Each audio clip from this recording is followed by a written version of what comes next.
नमस्कार दोस्तों मैं प्रदीप अग्रवाल फिर से आपके सामने अपनी बात रखने आया हूँ। दोस्तों, लोग अक्सर हमारे ऑफिस में आते हैं या हमसे पूछते हैं कि बताइए एक्टिव फंड ले या पैसिव फंड ले। दोस्तों, पहले आपको जानना पड़ेगा एक्टिव फंड क्या होता है, पैसिव फंड क्या होता है। एक्टिव फंड वो फंड होते हैं जिसमें फंड मैनेजर अपने अनुसार शेयर का चयन करते हैं, स्टॉक का चयन करते हैं और एक प्राइस लेके, एक कॉस्ट एक्सपेंसेस लेके उस पोर्टफोलियो को मैनेज करते हैं और अपने हिसाब से बेचते हैं।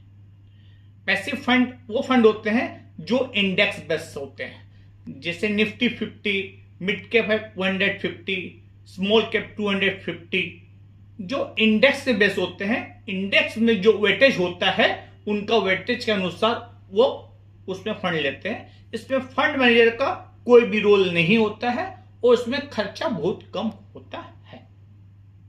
अब आपको ये समझना पड़ेगा कि आप कितने समय के लिए फंड ले रहे हैं, कि किस गोल के लिए ले रहे हैं, उस हिसाब से आपको एक्टिव पैसिव का चयन करना पड़ेगा। कुछ फंड हाउस और कुछ स्कीम्स जैसे small cap, mid cap, sector fund में फंड मैनेजर्स अपने एक्टिव फंड में अपने रिसर्च के अनुसार स्टॉक का सिलेक्शन करके वो पैसिव फंड के रिटर्न को अल्फा से अधिक जनरेट कर पाते हैं, तो वहां एक अच्छा रिटर्न मिल जाता है। दोस्तों, भारत एक इमर्जिंग कंट्री है, एक ग्रोइंग कंट्री है। यहां अभी भी चांस है कि एक्टिव फंड में अच्छा रिटर्न बने, परंतु दोस्तों ये इसका माने यही नहीं है कि सिर्फ आप एक्टिव फंड लें। आपके खाने के थाली में चावल भी होती है, रोटी भी होती है, सब्जी भी होती है, दाल भी होती है।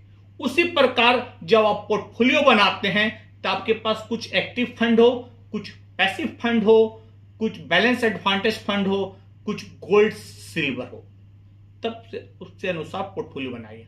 हाँ, परंतु सब करने से पहले अपने सलाहकार के सलाह जरूर लें। खूब खूब धन्यवाद दोस्तों।